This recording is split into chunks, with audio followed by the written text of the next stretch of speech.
Olivija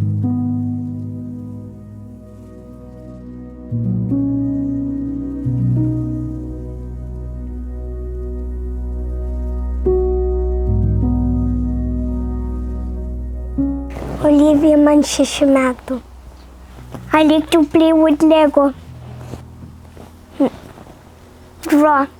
Aš kažkada eisiu į meno mokyklą piešti.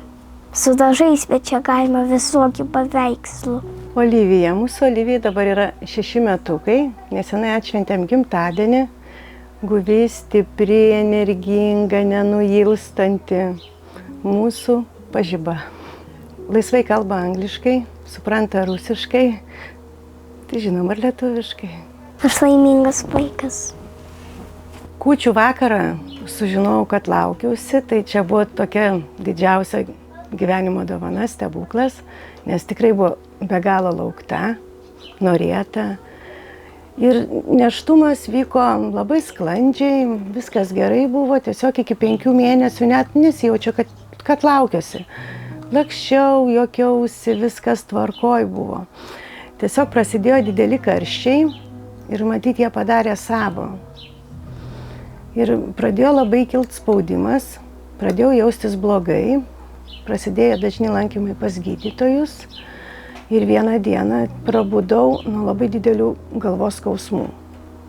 Tiesiog labai sukilo spaudimas. Virš 200 buvo, greitai buvau išvežta į Kauno klinikas. Ir tada supratau, kad kažkas čia ne taip. Darė tyrimus, žiūrėjo, vaiko širdutė plaka, viskas gerai, ramino. Bet aš galvojau, pagulėsiu ligoninėj 2-3 dienas, atsigausiu, viskas gerai. Aš juk viską galiu, viskas su manim gerai turi būti. Aš gulėjau tas 2 dienas, bet mačiau, kad negerėja, o tik blogėja. Ir tiesiog atėjo gydytoja ir sako, žiūrėsim dar šią dieną. O ta diena buvo lemtinga, nes tiesiog man prasidėjo preklampsija. Atmetimas buvo, atsisakinėjo mano organai ir aš skubos tvarka buvau operuota. Prieš tai dar labai dėkoju, žinoma, gydytojam ir visiems, kad subrandino plaučiukus vaikui. Tai čia buvo, nes tai yra labai svarbu. Ir mane operavo 28 savaičių ir 3 dienų. Visų pirma atsisakė skrandis, paskui inkstai ir kepenys. Buvo tokie dideli skausmai, kad aš nieko negalėjau, net gulėti negalėjau, aš rėkiau tiesiog. Buvau išvežta ir jau po to nebeatsimenu nieko, nes pradėjo dinginėti vaizdai ir tik mačiau, kad operaciniai renkasi daug žmonių ir tiesiog jau sakė laikykis. O prabudau ir nežinau, kas atsitiko. Žiūriu, pilvuko nėra. Ir tada buvo klausimai, kuris tas pilvukas. Ir sakau, kas gimė? Sako, dukrytė. O sakau, tai Olivija. Nes sesė išrinko vardą. Sakau, kaip ji? O dukra sako, mamytė, viskas gerai, viskas tvarkoj, dukrytė sveika, viskas tvarkoj, pati kvėpuoja. Čia truputį buvo melo, kadangi, mamą nuraminti norėjo. Po 3 parų, kaip jau sustiprėjau, perkelė iš reanimacijos į kitą palatą mane jau. Ir tai, aišku, mamytės pirmas noras, ką pamatyti vaiką, vežkit mane ten. Nuvežė mane prie inkubatoriaus pažiūrėti mažytės. Visa laimė, kad aš sėdėjau. Nes man tik pasidarė bloga ir galvoju, ar tai jinai, ar ji išgyvens, kas bus toliau. Nes ten apart kojyčių, rankyčių ir visa buvo viena aparatūra apjungta. Pas gydytus klausiu, kas toliau. Kaip bus, kaip su mano vaiku. Man buvo atsakymas duotas, šią akimirką viskas gerai, stabilu. Šią akimirką, aš taip sakau, kodėl šią akimirką, kas toliau kaip. Žiūri mane, mato, kad aš nervuojuosi visa, sako, rytoj bus rytoj, sulaukiam ryto. Ir aš po to supratau, jau praėjus gal savaitėm, dviem, kad reikia laukti ryto, norėti jo sulaukti. Žinoma, buvo malda, meldžiausi visiems.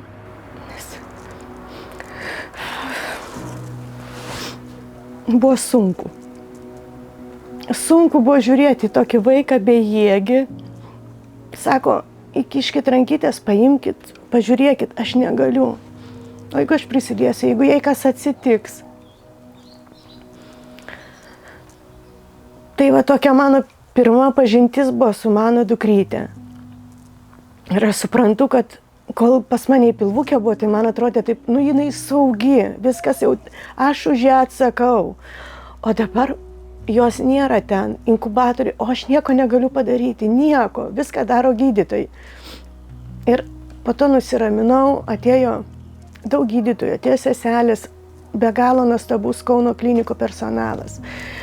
Atėjo psichologė ir pradėjo su manim kalbėti, aiškinti, lauk, viskas gerai, gydytojai nuostabus. Ir aš pradėjau matyti visą šitą dalyką, kad gydytojai nuostabus ir jie gyvena dėl vaikų, dirba dėl vaikų. Atsirado penelis pas mane. Pradėjau vaikus maitinti ne tik savo dukrytę, išmaitinau labai daug lėliukų, tai čia va buvo, kaip sako, labai didelis davimas savęs, nes dėka savo penelio aš ten daug kam padėjau, nes taip tikrai jo net namo atsivežėm, nes labai daug turėjau penuko. Tiesiog buvo labai sunku, kad reikia maitinti per švirkštą tą penuką, o ne pati maitini. Tai galvau, kad tik nedingtų, kad tik aš ilgiau maitinčiau, nes mamytės pienas yra jau čia kaip vaistas, čia jau, viskas. Ir žinokit, iš kur ta stiprybė sėmėsi, būdama prie jos. Aš ten, kiek tik galima būdavo, tiek aš būdavau, nes mane ten nuo to inkubatoriaus išvarydavo. Sako, eik, gana, reikia penelį žiūrėti, reikia pačiai sustiprėti, nes jinai man augo akyse. Aš kiekvieną dieną ją sverdavau. Aš kiekvieną dieną vesdavau dienoraštį, kiek ji priaugo, 10 gramų, 12, 15. Tai man būdavo, vau, jinai tai gimė 942 gramai. Tai net kaip nėra cukraus kilogramo. Nukritom iki 860 per 3 dienas, o iš ligoninės išėjom 2,5. Išgulėjom labai ilgai. Kai aš pagimdžiau birželio 6, ir aš supratau, kad aš turėsiu iš ligoninės išeiti tada, kada turėčiau iš tikro gimdyti. Tai būtų rugpjūčio 15 kažkur va taip, apie vidurį. Kiek laiko, ką aš čia, kaip taip ilgai. O tas visas ilgai praskriejo, nuo tos nebuvo jokios net rutinos, nieko ten tu taip dirbai, tokį darbą dirbai. Žiūriu, vyras atvažiuoja su krepšeliu mus įsivežti. Tai buvo nuostabu, kai mes išvažiavom, kai mum leido važiuoti namo. Tai buvo tas kažkas tokio, vau, viskas, vaikas normalus. Ir turbūt didžiausias, labai laukiau tokio įvykio, kai jinai pradės pati kvėpuoti, nes jinai buvo prijungta prie deguonies. Pirmas mums bandymas nepavyko kvėpavimui, uždėjo tos vadinamus ūselius, nuėmė kaukytę ir jinai pavargo. Po paros pavargo ir jai grąžino atgal kaukytę. Man buvo šokas, vėl grąžino, vėl mes grįžom, vėl kažkas ne taip. Mane gydytojai nuramino, sako, tai yra normalu, viskas gerai, nesinervuok, viskas bus gerai. Na ir uždėjo mum antrą kartą po savaitės jau ūselius, žiūrimės puikiai kvėpuojam, viskas gerai, svoris auga. Mes, būdami ten, visi net nesam turėję antibiotikų. Mes išėjom, gimėm labai stiprus. Gimė 6 balų, bet kai įkvėpiau oro ir, kaip sako, suteikė pirmą pagalbą, jinai buvo 8 balų. Tai kaip ankstukiai, tai buvo labai gerai. Kai aš ją pamačiau, buvo pirmą dieną šokas, o antrą dieną aš prabudau ir galvoju, kitaip negali būti, čia mano vaikas, jisai man Dievo siųstas, lauktas, kitaip nebus. Aš turiu ir aš kovosiu, kiek galėsiu. Buvo tyrimai visą laiką geri, visą laiką kažkaip labai ėjom į priekį, nebuvo atbulinio taip, kad ai kažkas atsitiko, susirgo. Ne. Ir tai va, dėl jos labai stengiausi. Stengiausi visą laiką labai daug kalbėti ir liko toks prisirišimas, nes kaip jinai buvo inkubatoriai, aš visą laiką glosčiau jos rankytę ir labai daug kalbėdavau. Tai vat, kai grįžom namo, tai mes būna iki dabar, prašo glostyk mano rankytę ir kalbėki su manim. Tai va tas toks ryšys ir išliko. Ir jinai, pavyzdžiui, kai pavargus yra dabar, va, jinai, aš jau žinau, kada jinai pavargus, man reikės, jinai ateina, atsisėda ir va man taip ranką. Va tai va, glosto. Ir aš žinau, kad jinai tuoj užmigs. Ir jeigu einam miegoti, tai sakau, einam aš tave pamigdysiu, nes atskirai miega. Ir aš ją taip paimu, pradedu glostyt ir jinai nurimsta, nes turbūt jau, tas prisiminimas, jausmas, nes vis dėlto glosčiau, aš ją beveik 28 savaičių, aš ją liečiau. Ir taip pastoviai kalbėjau. Daug šnekėjau, labai daug šnekėjau. Šnekėjau turbūt su dievais, su visais, su visa tą šnekėjau, maldavau. Nes, tiesiog aš neįsivaizdavau, kaip jeigu kas būtų toliau. Nes, praradimas būtų labai didelis. Ir ne pirmas. Netikėjau, kad man gali kažkas pasikartot. Aš buvau tikra, kad aš tikrai su ja grįšim namo, augsim. Aš prieš 16 metų esu praradusi 15 metų sūnų. Labai žiauriai, jisai buvo nužudytas. Ir tiesiog aš 15 metų labai norėjau, bet Dievas nedavė.